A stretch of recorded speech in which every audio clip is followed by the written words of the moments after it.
Hello students, good morning to all of you. My name is Krishna Singh, PGT Commerce from JNV Lakhimpur.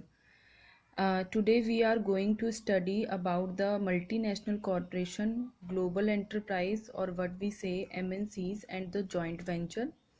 The topic is from class 11th business studies. यहाँ पर आप सभी देख रहे हैं कि मैंने यहाँ पर एक नोट्स तैयार किए हैं, तो चलो स्टार्ट करते हैं। इसके अकॉर्डिंग हम लोग पढ़ना शुरू करते हैं।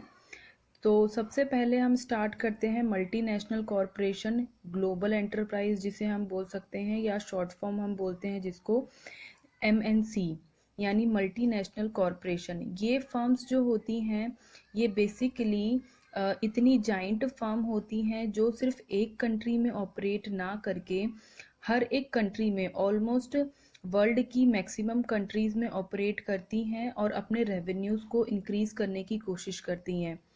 तो डेफिनेशन पे एक बार देखते हैं। मल्टीनेशनल कॉरपोरेशन की डेफिनेशन पे देखेंगे तो ये मैंने एक शॉर्टकट डेफिनेशन आपको लिख करके यहाँ पर दी है। उसके बाद हम इस डेफिनेशन के बेस पे फीचर्स पे आएंगे कि एक्चुअली में मल्टीनेशनल कॉरपोरेशन के फीचर्स होते क्या हैं।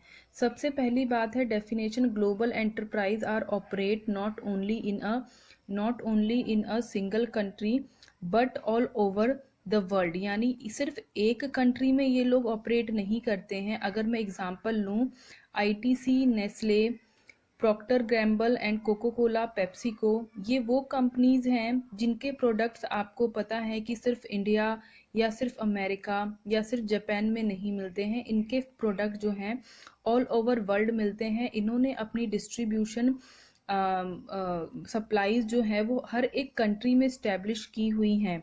Their branches are called the majority. Their branches जो हैं वो, अगर इन लोगों ने अपनी अपनी ब्रांचेस सेटअप की हुई हैं जिनको हम बोलते हैं मेजॉरिटी ओन्ड फॉरेन एफिलिएट्स, यानी MOFA हम बोलते हैं। फॉर एग्जांपल अगर मैं यहाँ पर मैंने एक छोटा सा कॉन्सेप्ट मैप बनाया है, आप देख सकते हैं। एक पेरेंट कंपनी होती है जो कि कह सकते हैं एक US बेस्ड कंपनी है। उसने अपनी एक छोटी छोटी सब्सिडरी जो है वो डिफरेंट कंट्रीज में इस्टेब्लिश की है। अपना बिजनेस उसको जिस जिस कंट्री में स्प्रेड करना है वो उस कंट्री में जाकर के अपनी एक एक होल सब्सिडरी, जिसके अंदर उसकी इक्विटी जो है वो 100% होगी, या कह सकते हैं मोर देन 50% जो है वो स्टेक जो है वो इस पेरेंट कंपनी के होंगे इन सब्सिडरीज में।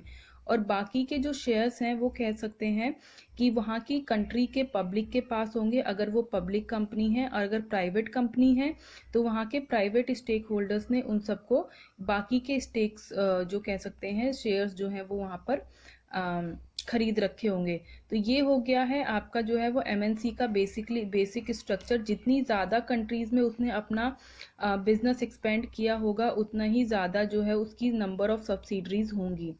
क्लियर है?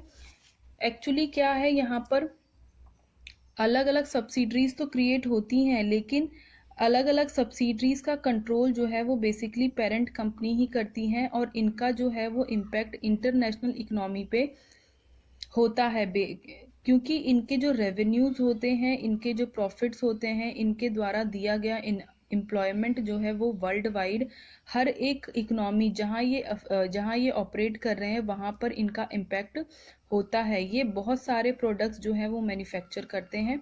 एग्जाम्पल के तौर पे इंडियन टबैको कंपनी है, नेस्ले है, प्रॉक्टर गैम्बल है, कोको कोला है, पेप्सिको है। ये वो कंपनीज हैं जो वर्ल्ड वाइड अपने आप को इस्टेब्लिश कर रखा है जिन्होंने, और ऑपरेट कर रही हैं। नेक्स्ट हम चलते हैं इनके फीचर्स पे। डेफिनेशन के बेस पे ही हम फीचर्स निकालेंगे। वर्ल्ड वाइड इन लोगों ने अपने आप को इस्टेब्लिश किया हुआ है, सब्सिडरीज परचेज की हुई हैं, जिसकी वजह से इनको ह्यूज कैपिटल रिसोर्सेज मिले हुए होते हैं। जब तक इनके पास capital resources in form of money, in form of capital, in form of machinery नहीं होगा, तब तक इनके ऑपरेशन में कहीं ना कहीं दिक्कत आएंगी। तो क्या होता है कि MNCs के बाद ह्यूज कैपिटल रिसोर्सेज होते हैं। मैक्सिमम इन्वेस्टर्स जो हैं वो चाहते हैं कि वो इनके शेयर्स परचेज करें, बैंक्स वगैरह चाहते हैं कि वो इसमें इन्वेस्ट करें, बिकॉज इनका जो रेवेन्यू और जो प्रॉफिट मेकिंग कैपेबिलिटी होती है वो बहुत ज़्यादा होती है, और रिटर्न्स मिलना इन फॉर्म ऑफ इंटरेस्ट बहुत ही ईजी होता है। तो डिफरेंट सोर्सेज हैं, आप थोड़ा आगे जा कर के different source of business finance पढ़ने वाले हैं। उसमें आप पढ़ेंगे कैसे एक कंपनी या कैसे कोई फर्म जो है वो फंड अरेंज करती है अपने फर्म को स्टैब्लिश करने के लिए। तो अगर हम देखें तो सबसे पहले जो है वो बैंक लोन ले सकता है, एक कंपनी इक्विटी शेयर सेल कर सकते हैं पब्लिक को, डिबेंचर सेल कर सकते हैं, बॉन्ड एट एक्स्ट्रा। ये सारी की सारी चीज़ें जो हैं, अगर एक नॉर्मल कंपनी की बात करें जिसकी गुडविल इतनी अच्छी नहीं है तो उसको मिलना इतना आसान नहीं होता। लेकिन एमएनसीज की जो गुडविल है वो वर्ल्ड वाइड फेमस होती हैं वो कंपनीज, तो इन लोगों को इक्विटी शेयर करना, डिबेंचर शेयर करना या बॉन्ड शेयर करना बहुत ही ईजी होता है क्योंकि इनकी क्रेडिबिलिटी बहुत अच्छी होती है। ये टाइमली इंटरेस्ट पे करते हैं क्योंकि इनके प्रॉफिट्स रेवेन्यू बहुत हाई होते हैं। ये टाइमली इंटरेस्ट पेमेंट करते हैं जिसकी वजह से इनकी क्रेडिबिलिटी हाई होती है और ये फाइनेंशियली स्ट्रांग होते हैं, तो हमेशा इन्वेस्टर जो है वो इनके अंदर इन्वेस्ट करने के लिए रेडी होते हैं। नेक्स्ट हम लोग इसके फीचर के बारे में जानेंगे जो कि है फॉरेन कोलैबोरेशन। फॉरेन कोलैबोरेशन का मतलब होता है कि ये लोग क्या करते हैं, या तो इन लोगों के पास अगर सब्सिडरी ये लोग सेटअप करते हैं तो ये एग्रीमेंट के अंदर एक सेटअप कर लेते हैं डिफरेंट बेनिफिट के। फॉर एग्जांपल टेक्नोलॉजी जिस कंपनी के पास बहुत अच्छी है ये उसके साथ एग्रीमेंट करेंगे फॉर प्रोडक्शन के लिए या फिर ब्रांड नेम के लिए ये लोग कोलैबोरेशन करते हैं। अगर मैं एग्जांपल लूँ यहाँ पर कि अगर एप्पल को यहाँ इंडिया में अपना कोई भी प्रोडक्ट सेल करने हैं तो वो यहाँ की किसी एक कंपनी जो बहुत ही सही है डिस्ट्रीब्यूशन, जिसका डिस्ट्रीब्यूशन चैनल बहुत स्ट्रॉन्ग है, तो वो वहाँ की कंपनी के साथ कोलैबोरेट करके अपने प्रोडक्ट्स को यहाँ पर सेल करेगी। क्लियर है। नेक्स्ट अगर मैं बात करूँ किसी भी कंपनी को अगर अपने आप को डाइवर्सिफाई करना है या एक्सपेंड करना है तो वो उससे रिलेटेड एग्रीमेंट करते हैं टेक्नोलॉजी, प्राइसिंग, डिविडेंड और कंट्रोल को लेकर के। क्लियर है। लेकिन इससे एक छोटा सा कह सकते हैं एक लिमिटेशन भी है, ये जो है वो मोनोपोलीज यानी एकाधिकार को जो है वो प्रमोट करती हैं। अगर मैं कहूँ कि अगर एक ही कंपनी है जो वर्ल्ड वाइड ऑपरेट कर रही है तो वो कहीं ना कहीं एक तरीके से अपने कस्टमर्स को या कह सकते हैं शेयर होल्डर्स को एक टाइम के बाद एक्सप्लॉइट करना शुरू कर देगी, वो अपना हित ज़्यादा देखेगी as compare to social welfare. तो मोनोपोलीज क्रिएट हो जाती हैं अगर ज़्यादा से ज़्यादा फॉरेन कोलैबोरेशन होता है एक कंपनी का। नेक्स्ट हम फीचर की बात करेंगे तो वो है एडवांस टेक्नोलॉजी। क्योंकि इनके पास बहुत सारा ह्यूज कैपिटल इन्वेस्टमेंट होता है और बहुत ही ज़्यादा इनके पास रिसोर्सेज होते हैं, उसकी वजह से इनके पास जो है वो एडवांस टेक्नोलॉजी का अवेलेबल होना बहुत ही कॉमन बात है। जो भी आपके कह सकते हैं कि जितनी भी आपके पास न्यू टेक्नोलॉजी, इनोवेटिव टेक्नोलॉजी अगर मार्केट में आती है, because of the finance available to them, ये बहुत इजीली उन टेक्नोलॉजी को जो है वो अपने फर्म में लेकर के आ सकते हैं as compare to other participants of the market. Clear है। यानी जैसे कि अगर फोन प्रोड्यूस करने वाली एक कंपनी है अगर, और वो एमएनसी है, पूरे वर्ल्ड वाइड वर्क कर रही है, तो वो अगर कोई न्यू टेक्नोलॉजी अगर फ़ोन बनाने की या उसके हैंडसेट बनाने के अगर कोई न्यू टेक्नोलॉजी मार्केट में आई है तो उसके पास उस न्यू टेक्नोलॉजी को परचेज करने का ज़्यादा साधन होंगे एज कम्पेयर टू जो कंपनी अभी सिर्फ एक ही कंट्री में ऑपरेट कर रही है। ऑप्टिमम यूटिलाइजेशन होता है रिसोर्स का, जितने भी आपके हैं ह्यूमन रिसोर्स, मनी, सबका ऑप्टिमम यूटिलाइजेशन होता है। बेटर ग्रोथ होता है होस्ट कंट्री का भी और होम कंट्री का। होस्ट कंट्री क्या होती है, जहाँ पर उसकी सब्सिडरीज हैं, और होम कंट्री वो है जहाँ पर उसकी पेरेंट कंपनी इस्टेब्लिश्ड है। यानी किसी अगर एमएनसी का जहाँ हेडक्वार्टर है वो होम कंट्री है और जहाँ पे भी सब्सिडरीज ऑपरेट हो रही हैं वो आपकी होस्ट कंट्रीज हो जाएंगी। नेक्स्ट है प्रोडक्ट इनोवेशन। अब सबसे पहले अगर हम फीचर की बात करें तो सबसे पहला फीचर था इनके पास ह्यूज कैपिटल होती है, जिसकी वजह से इनके पास रिसर्च एंड डेवलपमेंट पे खर्च करने के लिए पैसा बहुत ज़्यादा होता है। तो ये लोग time to time research and development में अपने आप को इंगेज रखते हैं और उसी प्रोडक्ट को सुपीरियर बनाने के लिए हमेशा रेडी रहते हैं, या कोई न्यू बेटर प्रोडक्ट जो है वो अगर आता है तो वो बेसिकली हम कह सकते हैं कि एमएनसीज जो हैं वो हमें बहुत हेल्प करती हैं किसी एग्जिस्टिंग प्रोडक्ट को इनोवेट करने में या किसी न्यू प्रोडक्ट को क्रिएट करने में। नेक्स्ट जो है वो है मार्केटिंग स्ट्रेटजीज। जितनी भी आपकी एमएनसीज हैं ये हमेशा क्या करती रहती हैं, ये मार्केट के अंदर सर्वेस करती रहती हैं, सर्वे वो कंडक्ट करवाती रहती हैं कस्टमर्स के ऊपर, स्टेक होल्डर्स के ऊपर, जिनसे इनको इन्फॉर्मेशन मिलती रहती है कि एक्चुअली में कस्टमर्स को क्या प्रोडक्ट चाहिए मार्केट में। अगर वो प्रोडक्ट उन्हें अगर एग्जिस्टिंग है तो उसको वो इम्प्रूव करने की कोशिश करेंगे, और अगर नहीं है तो वो उसे क्रिएट करने की कोशिश करेंगे। तो different types of marketing strategies use करते हैं MNCs for selling their products. क्योंकि इनकी गुडविल अच्छी होती है तो ये बहुत ही आसान तरीके से जो है वो प्रोडक्ट सेल कर पाते हैं। और टाइम टू टाइम इनकी अलग अलग डिफरेंट स्ट्रेटजीज होती हैं, और इनकी आफ्टर सेल सर्विस बोल सकते हैं वो बहुत ही ज़्यादा अच्छी और स्ट्रांग होती है ताकि मार्केट में इनकी गुडविल बनी रहे। नेक्स्ट है एक्सपेंशन ऑफ मार्केट टेरिटरी। बिल्कुल, क्योंकि ये सब्सिडरीज यानी इनकी छोटी छोटी अदर कंपनीज के थ्रू जो है वो ऑपरेट करते हैं, इसकी वजह से इनकी मार्केट टेरिटरी जो है वो बहुत ही ज़्यादा एक्सपेंड होती है as compare to other firms. इनकी ब्रांचेस और एफिलिएट्स जो होते हैं वो होस्ट कंट्री में अलग अलग और वर्ल्ड रिकॉग्नाइज्ड होते हैं। जैसे कि एग्जांपल मैं ले लूँ टाटा की, एप्पल की, और यहाँ पर मैंने लिया है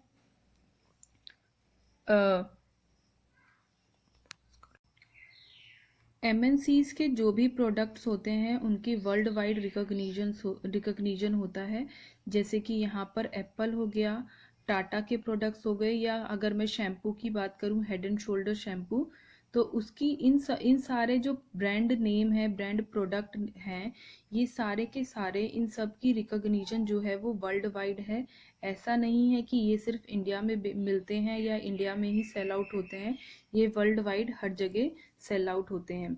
नेक्स्ट है सेंट्रलाइज्ड कंट्रोल होता है। जैसे कि मैंने आपको यहाँ पर दिखाया था कि जो एक पेरेंट कंपनी होती है और उसकी बहुत सारी सब्सिडरीज होती हैं, बट सब्सिडरीज के जो डे टू डे वर्क होते हैं वो तो ये सब्सिडरीज अपने ही हिसाब से करती हैं, बट अल्टीमेटली जो रिजल्ट होता है वो कौन कंट्रोल करता है, वो पेरेंट कंपनी कंट्रोल करती है कि सब्सिडरीज में जो है वो आपकी टेक्नोलॉजी कौन सी यूज़ होगी, सब्सिडरी का जो है वो सब्सिडरी में जो है वो कैपिटल कितनी इन्वेस्ट की जाएगी, मशीनरी कौन सी टाइप की आएगी। तो बेसिक मेजर जो डिसीजंस होते हैं वो पेरेंट कंपनी लेती है, और उसके अकॉर्डिंग जो डे टू डे काम है वो सब्सिडरी कंपनी अपने अकॉर्डिंग करती है। बट जो मेन कंट्रोल जो होता है वो सेंट्रलाइज्ड होता है, हेड ऑफिस से किया जाता है या फिर हेड क्वार्टर से कह सकते हैं। लिमिटेड होता है आपका कंट्रोल, लेकिन होता ज़रूर है। ऐसा नहीं है कि सब्सिडरीज अपनी मर्जी से काम करेंगी, उनको कहीं ना कहीं अपने पेरेंट कंपनी को जवाब देना होता है, वो पेरेंट कंपनी के लिए रिस्पॉन्सिबल होती हैं। मैं आप लोगों को एक होमवर्क देती हूँ एमएनसीज के ऊपर। आप लोगों ने क्या करना है कि डिफरेंट टाइप्स ऑफ एमएनसीज निकालनी है और उनके जो भी प्रोडक्ट्स हैं उनके बारे में लिखना है, और आप ये सब देखेंगे कि वो कौन कौन से प्रोडक्ट्स हैं जिनको आप खुद यूज़ कर चुके हैं या इन फ्यूचर यूज़ करने की सोच रहे हैं। यानी आपने क्या करना है, डिफरेंट टाइप्स ऑफ एमएनसीज की लिखनी है। ये आप गूगल से सर्च करके लिख सकते हैं, और फिर आप पता कर सकते हैं कि कौन कौन सी एमएनसीज कितने प्रोडक्ट्स बना रही हैं और वो प्रोडक्ट्स जो हैं वो वर्ल्ड वाइड बिक रहे हैं। नेक्स्ट जो है वो हमारा टाइप ऑफ बिजनेस एंटरप्राइज या ऑर्गेनाइजेशन है, वो है हमारा जॉइंट वेंचर। यानी जैसे कि अगर हम नाम में ही इसकी डेफिनेशन फाइंड आउट करने की कोशिश करें तो देखें जॉइंट वेंचर होते क्या हैं। एक्चुअली टू और मोर देन टू फर्म्स अगर उन्हें कोई एक कॉमन बेनिफिट दिख रहा है हैंड मिलाने में या हैंडशेक करने में, तो वो लोग क्या कहेंगे, अपने हैंड्स को म्यूचुअली बेनिफिट के लिए शेक करेंगे और एक जॉइंटली एक न्यू फर्म बना लेंगे, और उस फर्म का बेनिफिट जो है वो जो दो फर्म या मोर देन टू फर्म्स एक साथ आई थी वो उसका बेनिफिट दोनों फर्म्स को मिलता रहे। अब बात करें बेनिफिट्स की, तो वो बेनिफिट्स लॉन्ग टर्म भी हो सकते हैं और शॉर्ट टर्म भी हो सकते हैं और लॉन्ग टर्म्स भी हो सकते हैं। जैसे कि मैंने आपको बताया कि म्यूचुअल बेनिफिट जो हैं वो शॉर्ट टर्म भी हो सकते हैं और लॉन्ग टर्म भी हो सकते हैं। एंड इट्स फ्लेक्सिबिलिटी, यानी आपके बेनिफिट की और जो भी आप एग्रीमेंट बना रहे हैं जॉइंट वेंचर के अंदर, वो फ्लेक्सिबल होगा depending upon the both parties requirement. Clear है? एग्रीमेंट जो है वो हमेशा रिटन होगा, हमेशा एक एग्रीमेंट ज़रूर होगा दोनों पार्टीज़ के बीच में जो जॉइंट वेंचर स्टैब्लिश करना चाहती हैं। अगर वो लोग नहीं करेंगे, एग्रीमेंट साइन नहीं करते हैं, तो जो फ्यूचर में कॉन्फ्लिक्ट्स होगा इन रिलेटेड टू, अगर कोई भी प्रॉफिट को लेकर के, रिसोर्सेज को लेकर के अगर कोई कॉन्फ्लिक्ट्स होते हैं तो उनको रिजॉल्व करने में काफ़ी दिक्कतें आएंगी। तो इट इज़ बेटर कि हम एक एग्रीमेंट बनाएं फॉर द जॉइंट वेंचर। अब जॉइंट वेंचर हम क्यों बनाते हैं, उसके मैंने यहाँ पे कुछ पॉइंट्स निकाल करके आपके सामने मैं रख रही हूँ। सबसे पहला है pooling the resources and expertise. अगर मैं एग्जांपल लूँ कि एक कंपनी है जो बहुत ही अच्छी है, जिसकी बहुत ही सप्लाई चेन बहुत अच्छी है, और एक कंपनी है जो सर्वेज बहुत अच्छा कंडक्ट करवाती है, तो दोनों कंपनीज ने अपने म्यूचुअल बेनिफिट के लिए एक जॉइंट वेंचर ऑपरेट किया है। एक कंपनी जो है वो सर्वे करा करके मार्केट में अपने जो दूसरी कंपनी को इन्फॉर्मेशन देती है, और दूसरी कंपनी जो है वो सप्लाई चेन मैनेजमेंट को बहुत अच्छा करती है, जिससे दोनों कंपनीज के प्रोडक्ट्स जो हैं वो मार्केट में बहुत अच्छे सेल होते हैं, दोनों की सेल्स मैक्सिमाइज होती है। क्योंकि उन दोनों ने मिलकर के एक जॉइंट वेंचर खोला था, और उस जॉइंट वेंचर के अंदर एक म्यूचुअल बेनिफिट के अकॉर्डिंग उन लोगों ने काम किया था।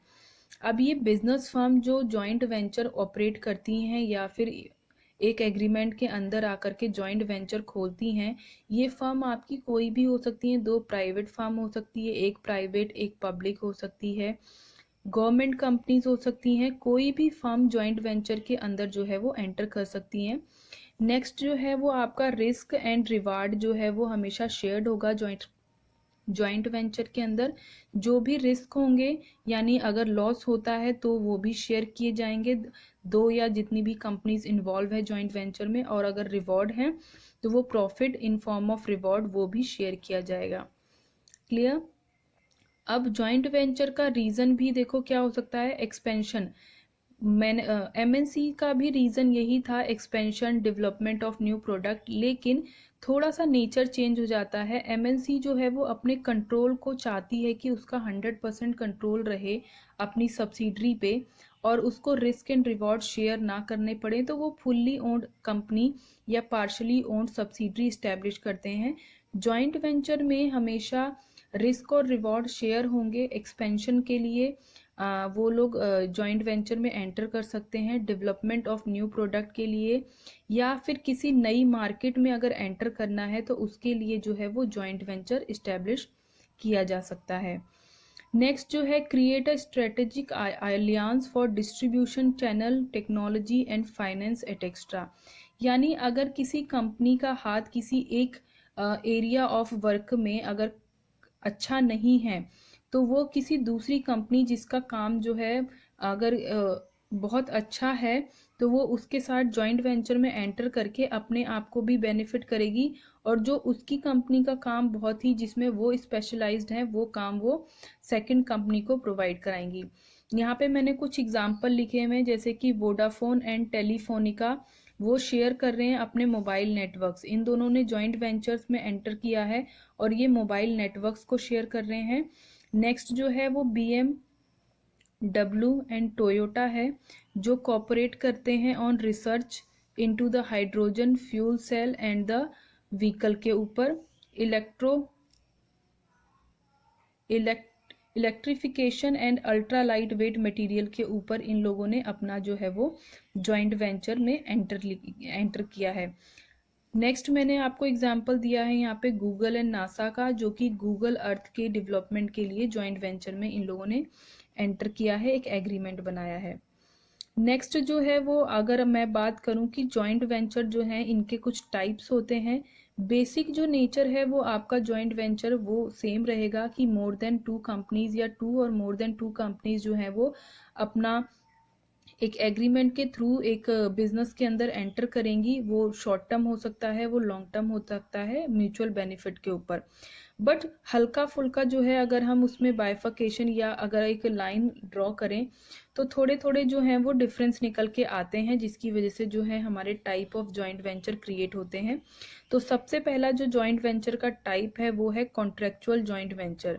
ठीक है, कॉन्ट्रेक्चुअल जॉइंट वेंचर में क्या होता है कि हम कॉन्ट्रेक्चुअल जॉइंट वेंचर की बात कर रहे थे। तो कॉन्ट्रेक्चुअल जॉइंट वेंचर में एक्चुअली में क्या होता है, दो जो इस्टेब्लिश्ड फर्म होती हैं ये लोग एक एग्रीमेंट क्रिएट करते हैं। कोई न्यू एंटिटी जो है वो क्रिएट नहीं होती है।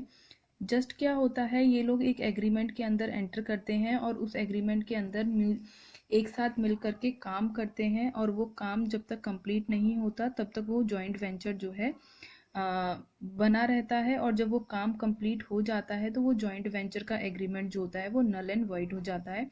कोई भी न्यू एंटिटी जो है वो क्रिएट नहीं होती है कॉन्ट्रेक्चुअल जॉइंट वेंचर में। Only an agreement to work together, यानी दो कंपनीज जो है वो एक साथ मिलकर के काम करने के लिए एग्री हो जाती हैं। ये जो है वो फ्रेंचाइजी रिलेशन होता है एक तरीके से, कि अगर मेरी गुडविल अच्छी है तो आप मेरी गुडविल यूज करके अपने प्रोडक्ट सेल्स करेंगे, जिसकी वजह से अगर सेल्स मैक्सिमाइज होती है तो आप उसका कुछ प्रॉफिट का जो पोर्शन है वो आप मुझे देंगे। तो this is a relationship of the franchiser and franchisee, कि अगर एक फर्म जो है वो दूसरी फर्म का कोई रिसोर्स यूज कर रही है, गुडविल यूज कर रही है, तो वो उसके बदले उसे कुछ इन एक्सचेंज जो है वो रिवॉर्ड देगी। अब यहाँ पर क्या है, देखो 2 एंड मोर पार्टी हैं, उनका एक कॉमन इंटेंशन जरूर होगा। यानी कह सकते हैं कि अगर सेल्स मैक्सिमाइज करनी है और प्रॉफिट को इंक्रीज करना है तो ये दोनों का एक कॉमन इंटेंशन होगा। दोनों ही पार्टी जो है कुछ ना कुछ इनपुट लेकर के आएंगी। लेट से एक प्रोडक्शन कर रही है तो दूसरा अपना गुडविल देगा, या कह सकते हैं कि एक प्रोडक्शन कर रही है तो दूसरी फर्म जो है वो अपनी सप्लाई चेन मैनेजमेंट को यूज करके उस प्रोडक्ट की मार्केटिंग बहुत अच्छी तरीके से करेगी, जिससे सेल्स जो है वो मैक्सिमाइज हो सके। क्लियर है। नेक्स्ट जो है एक्सरसाइज सम कंट्रोल, यानी कि एक जो न्यू जॉइंट वेंचर बना है, जो एक न्यू एंटिटी नहीं है, लेकिन जो वर्क हो रहा है उस वर्क के ऊपर दोनों कंपनीज का कुछ कुछ जो है वो कंट्रोल जरूर रहेगा। ऐसा नहीं है कि सिर्फ एक ही कंट्री, एक ही कंपनी सॉरी एक ही कंपनी जो है उसको जो है वो मैनेज कर रही है। अब ये कंपनीज जो हैं वो आपकी हो सकती हैं, सेम कंट्री की भी हो सकती हैं, अलग अलग कंट्रीज की भी हो सकती हैं। रिलेशनशिप जो है वो कह सकते हैं लॉन्गर ड्यूरेशन के लिए होता है, यानी कि जो बेनिफिट्स हैं वो आपके, अगर बेनिफिट जो कॉमन यहाँ पर आपके कॉमन इंटेंशन और कॉमन बेनिफिट जब तक होते रहते हैं तब तक वो जॉइंट वेंचर जो है वो इस्टेब्लिश रहेगा। एक टाइम के बाद अगर दोनों फर्म अपने अपने काम में अच्छी तरीके से इस्टेब्लिश हो जाएंगी तो हो सकता है वो कॉन्ट्रैक्ट जो है वो कैंसल आउट हो जाए। बट जब तक दोनों अपनी अपनी एक्सपर्टीज को यूज करके मार्केट में इस्टेब्लिश्ड हैं और अपना जो कह सकते हैं वो जो मैक्सिमाइज कर पा रही हैं अपने जो रेवेन्यूज हैं, तब तक ये कॉन्ट्रेक्चुअल जॉइंट वेंचर जो है वो इस्टेब्लिश रहेगा। नेक्स्ट टाइप की अगर मैं बात करूं जॉइंट वेंचर की, तो वो है equity based joint venture. Equity based joint venture में जो है वो क्या है कि एक न्यू फर्म को दो और दो से ज़्यादा पार्टीज जो हैं, या कंपनी बोल सकते हैं, वो ओन करती हैं। फॉर्म ऑफ बिजनेस ऑर्गेनाइजेशन जो है वो वेरी करेगा। फॉर एग्जांपल हो सकता है कि वो पार्टनरशिप फर्म में एंट्री कर लें, हो सकता है कि वो एक न्यू प्राइवेट कंपनी जो है इस्टेब्लिश करें, या हो सकता है वो एक न्यू पब्लिक कंपनी इस्टेब्लिश करें। तो दो पार्टीज मिलकर के जो है एक न्यू फर्म जो आती है, वो फर्म जो है वो अलग अलग फॉर्म ऑफ ऑर्गेनाइजेशन के बेस पे हो सकती है। ओनरशिप जो है वो ओनरशिप कह सकते हैं, शेयर्स जो आपके सेल आउट होंगे, मैनेजमेंट जो है, रिस्पॉन्सिबिलिटीज़ जो है, प्रॉफिट एंड लॉसेस हैं, सब के सब शेयर किए जाएंगे। हर एक चीज़ यहाँ पर ओनरशिप से लेकर के management, responsibility, profit, loss, reward, हर एक चीज़ जो है वो शेयर होगी। लास्ट जो है वो हमारा है कि यहाँ पर जो कह सकते हैं एक न्यू एंटिटी जो है वो क्रिएट होगी, जो लास्ट वाले हमारे जो कॉन्ट्रेक्चुअल बेस्ड जॉइंट वेंचर था उसमें कोई न्यू एंटिटी क्रिएट नहीं हो रही थी। इक्विटी बेस्ड जॉइंट वेंचर में कोई न्यू एंटिटी क्रिएट होगी जिसका फॉर्म ऑफ बिजनेस ऑर्गेनाइजेशन जो है वो कुछ भी हो सकता है। वो एक पार्टनरशिप फर्म हो सकती है, वो एक प्राइवेट कंपनी हो सकती है, एक पब्लिक कंपनी हो सकती है। अगर पार्टीज जो हैं वो गवर्नमेंट है तो वो एक गवर्नमेंट कंपनी भी हो सकती है। अब जॉइंट वेंचर के कुछ ना कुछ फ़ायदे ज़रूर होते होंगे जो मैं आपको शुरू से ही बताती जा रही हूँ। क्योंकि यहाँ पर कोई ना कोई फ़ायदे ज़रूर हैं जिसकी वजह से लोग जो कंपनीज़ है वो जॉइंट वेंचर में एंटर करती हैं और जितनी भी मार्केट की कह सकते हैं रिसोर्सेज को जो है एक्सप्लॉइट करती हैं, एक्सप्लॉइट नहीं कह सकते, ऑप्टिमम यूटिलाइज करती हैं और अपने जो है वो रेवेन्यूज़ को इंक्रीज़ करती हैं। नेक्स्ट अगर हम बात करना स्टार्ट करें बेनिफिट्स की, तो सबसे पहला है increase resources and the capacity. दोनों फर्म्स के पास अपने अपने रिसोर्स और अपनी अपनी कुछ कुछ कैपेसिटीज़ होती हैं। जब दोनों ने अपने हाथ मिला लिए हैं तो वो रिसोर्सेज और कैपेसिटी को बहुत अच्छी तरीके से यूज़ कर पाएंगी और एक जो नया जॉइंट वेंचर बनके तैयार होगा, या अगर वो जॉइंट वेंचर नहीं भी बनके तैयार हुआ है, सिर्फ एग्रीमेंट है, तो वो ग्रो बहुत अच्छी तरीके से करेगा, एक्सपेंड बहुत ईजिली होगा और क्विकली होगा, इफ़िशिएंटली होगा। क्योंकि दोनों और या अगर मोर देन 2 कंपनीज इन्वॉल्व हैं तो दोनों की एक्सपर्टीज उसके अंदर इन्वॉल्व है। नेक्स्ट है access to the new market and the distribution network. अगर मैं बात करूं कोई एक अमेरिकन बेस्ड कंपनी है, उसे इंडिया में आकर के अपने प्रोडक्ट्स को सेल करना है तो वो इंडियन बेस्ड कंपनी के पास जाएंगी जिसके पास बहुत अच्छा डिस्ट्रीब्यूशन नेटवर्क है। तो एक अमेरिकन बेस्ड कंपनी ने इंडियन बेस्ड कंपनी के साथ एक जॉइंट वेंचर क्रिएट किया और उसने अपने प्रोडक्ट्स को जो है वो मार्केट में सेल आउट करना शुरू किया। तो बहुत ही जल्दी जो है एक मार्केट ग्रो कर जाएगी किसी एक कंपनी के लिए। उस पर्टिकुलर जॉइंट वेंचर के लिए जो है मार्केट जो है वो बहुत ही जल्दी ग्रो करेगी। एक न्यू फर्म के लिए अपनी एक मार्केट क्रिएट करना बहुत ही मुश्किल होता है, अपना सप्लाई चेन मैनेजमेंट इस्टेब्लिश करना बहुत मुश्किल। लेकिन अगर मैं बात करूं ऑलरेडी एक कंपनी इस्टेब्लिश है, उसके साथ एक दूसरी कंपनी ने आकर के हैंडशेक किया है और अपने प्रोडक्ट बेच रही है, तो ये किस बहुत हद तक जो है वो दोनों ही कंपनी के लिए इजी हो जाएगा। और advantage of the establish distribution system में आपको ऑलरेडी बता चुकी हूँ कि दोनों कंपनीज जो हैं वो मिल करके म्यूचुअल बेनिफिट के लिए अपने प्रोडक्ट्स जो है वो मार्केट में सेल करेंगी और जो है वो प्रॉफिट हाई लेवल पे अर्न करेंगी। नेक्स्ट जो है एक्सेस टू द टेक्नोलॉजी। अगर मैं कहूँ कि इंडिया में टेक्नोलॉजी इतनी ज़्यादा अपग्रेडेड नहीं है, जो अमेरिकन बेस्ड कंपनी है उसके पास टेक्नोलॉजी बहुत ही ज़्यादा इम्प्रूव्ड है और अच्छी है, तो वो क्या करेगा अपनी इंडियन कंपनी को भी इम्प्रोवाइज़ करने के लिए वहाँ पे भी वो टेक्नोलॉजी प्रोवाइड कराने की कोशिश करेगा, जिसकी वजह से इफ़ेक्टिव और इफ़िशिएंट यूज़ हो सकेगा, बेस्ट टेक्नोलॉजी मिलेगी और सुपीरियर क्वालिटी ऑफ प्रोडक्ट जो है वो बन करके तैयार होंगे। नेक्स्ट जो है वो आपका है इनोवेशन। इनोवेशन का मतलब यहाँ पर है कि अगर कोई भी प्रोडक्ट जो अगर मैं बात करूँ जो इंडिया में है बट उसकी क्वालिटी इतनी अच्छी नहीं है, तो फॉरेन कोलैबोरेशन के थ्रू फॉरेन जो कंपनी अगर इंडिया में आएगी तो उसके थ्रू जो है जो एग्जिस्टिंग प्रोडक्ट है उसको मैं इनोवेट करूँगी, या अगर कोई ऐसा प्रोडक्ट जो इंडिया में अवेलेबल नहीं है वो मार्केट में आ जाएगा, यानी कोई समथिंग न्यू प्रोडक्ट मार्केट में आने की चांसेस ज़्यादा होते हैं अगर कोई फॉरेन कंपनी जो है वो इंडिया में एंटर करेगी। और इनोवेटिव प्रोडक्ट बिल्कुल बन करके तैयार होंगे क्योंकि नया आइडिया होगा। हो सकता है इंडियन कंपनी के पास एक नया आइडिया हो बट उसको फुलफिल करने के लिए उसके पास जो है वो एक रिसोर्सेज ना हो, मनी पावर ना हो, टेक्नोलॉजी नहीं हो, या फिर हो सकता है कि वो अच्छा आइडिया जो है वो फॉरेन कंपनी के पास है और रिसोर्सेज जो है वो इंडियन कंपनी के पास हैं, तो दोनों ने जॉइंट वेंचर में एंटर करके एक न्यू आइडिया को जो है वो मार्केट में लेकर के आ सकते हैं। नेक्स्ट है लो कॉस्ट ऑफ प्रोडक्शन। अगर मैं इंडिया की बात करूं या फिर बहुत सारी डेवलपिंग कंट्रीज़ की बात करूं तो यहाँ पर ह्यूमन रिसोर्सेज जो हैं या मैं बोल सकती हूँ लेबर जो है वो ईजिली और लो कॉस्ट प्राइस पे अवेलेबल होते हैं, जिसकी वजह से बहुत हद तक जो है वो कॉस्ट ऑफ प्रोडक्शन जो है वो रिड्यूस हो जाता है और जो फाइनली मार्केट में जो प्रोडक्ट आता है वो प्रोडक्ट जो है वो ईजिली अवेलेबल होगा और कम प्राइस पे और बेस्ट क्वालिटी का अवेलेबल होगा। तो इंडिया की बात अगर करूँ तो कोई अगर बाहर से कंट्री अगर हम इंडिया की बात करें तो इंडिया में भी ऐसे बहुत सारे जॉइंट वेंचर के थ्रू हमें मार्केट में चीज़ें जो हैं वो ईज़िली अवेलेबल और बेस्ट क्वालिटी की मिली हैं। लास्ट जो हमारा है इस्टेब्लिश ब्रांड नेम यानी एक्सचेंज ऑफ गुडविल होता है और फाइनेंशियल रिसोर्सेज होता है। जॉइंट वेंचर बेसिकली अगर मैं बात करूं, जैसे कि अगर कोई बर्गर बनाने वाली कंपनी है इंडिया में और वो जो है वो जॉइंट वेंचर के अंडर एंटर होती है विद द मैकडोनल्ड, तो बर्गर जो है वो एक इंडियन कंपनी मिल करके बना रही है और मैकडोनल्ड ने उसे रिसोर्सेज दिए हैं और अपना ब्रांड नेम दिया है ताकि उसके बर्गर जो है वो मैकडोनल्ड की गुडविल के अंडर ईजिली बिक सकें। फाइनेंशियल रिसोर्सेज भी कह सकते हैं एक्सचेंज होते हैं। इंडियन कंपनी ने अपने फाइनेंशियल रिसोर्सेज मैकडोनल्ड को प्रोवाइड किए हैं ताकि जो है वो मैकडोनल्ड के बर्गर इंडिया में बिक सके।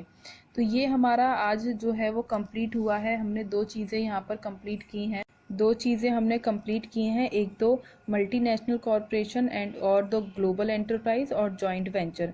Thank you.